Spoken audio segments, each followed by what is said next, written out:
नमस्कार दोस्तों, मैं आपका होस्ट लोकेंद्र कुमार और स्वागत करता हूं आपका basic science series YouTube channel में। आपने मेरा प्रोबायोटिक वाला वीडियो देखा होगा। उसमें मैंने ये बताने की कोशिश की है कि प्रोबायोटिक क्या होती है, प्रोबायोटिक कैसे काम करती है, प्रोबायोटिक कितने तरह की होती है और उसके अलग अलग जो इफ़ेक्ट्स रहते हैं हमारी बॉडी के ऊपर वो क्या हो सकते हैं।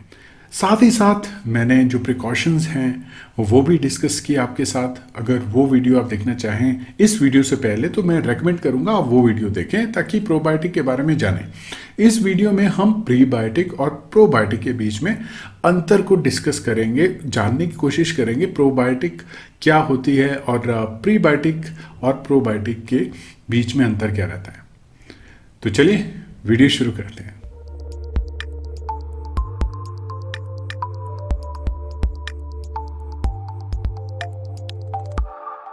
दोस्तों, जब प्रोबायोटिक की बात आती है तो ऑलरेडी मैं आपको बता चुका हूं कि प्रोबायोटिक वो लाइव ऑर्गेनिजम्स होते हैं, वो लाइव माइक्रो ऑर्गेनिजम्स होते हैं जो हमारी इंटेस्टाइन या गट हेल्थ के लिए बहुत इंपॉर्टेंट रहते हैं।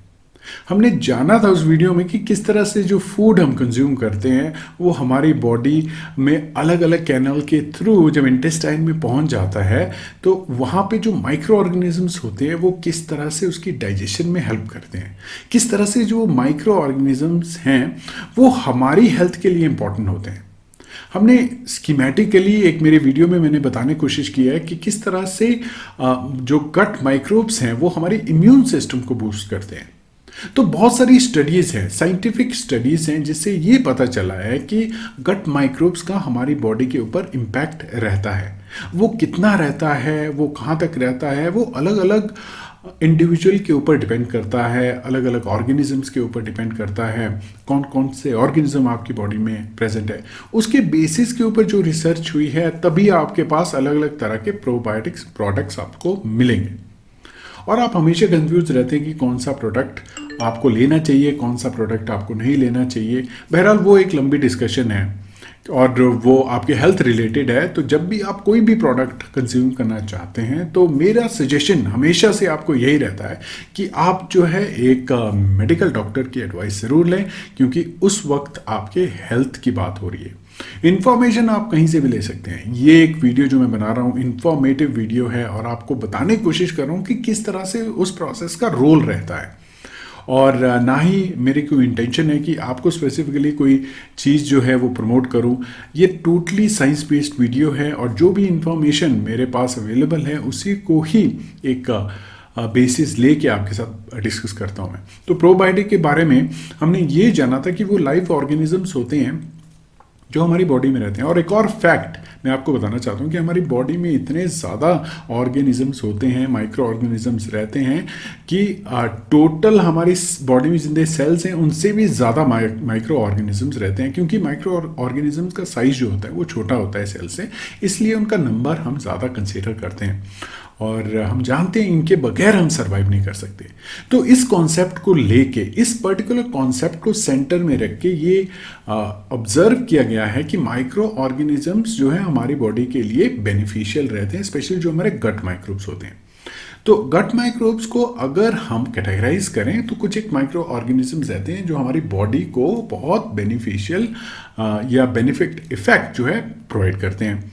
उन्हीं को गट माइक्रोब्स कहते हैं, बेनिफिशियल माइक्रोब्स कहते हैं, स्पेशली प्रोबायोटिक जिनको कहा जाता है, उस कैटेगरी में जो ऑर्गेनिजम्स आते हैं।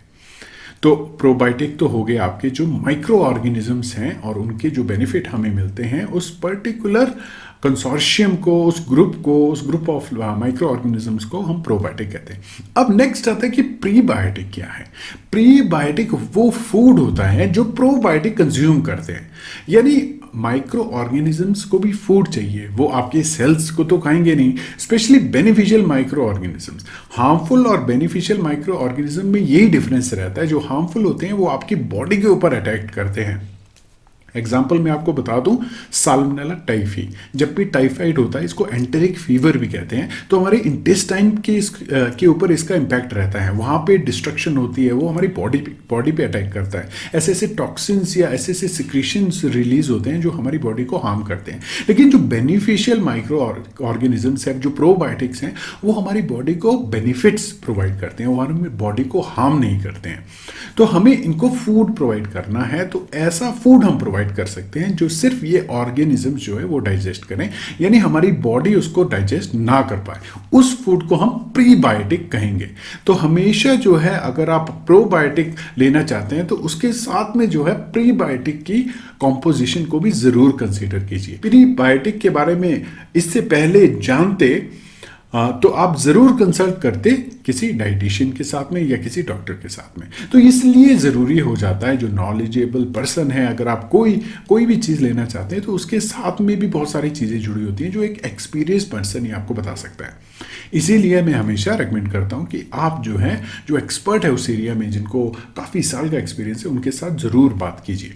तो अब प्रीबायोटिक के बारे में मैंने आपको बताया कि वो फूड होता है जो माइक्रो ऑर्गेनिजम्स कंज्यूम करते हैं। अब वो फूड कौन सा होगा? देखिए, बहुत सारे डाइटरी फाइबर्स हैं, डाइटरी फूड में जो बहुत सारे ऐसे कंपोनेंट्स हैं, रेजिस्टेंट स्टार्च भी होता है, फाइबर्स होते हैं, उनको हमारी बॉडी डाइजेस्ट नहीं कर पाती। वो बहुत कॉम्प्लेक्स मॉलिक्यूल्स होते हैं, बड़े बड़े मॉलिक्यूल्स होते हैं।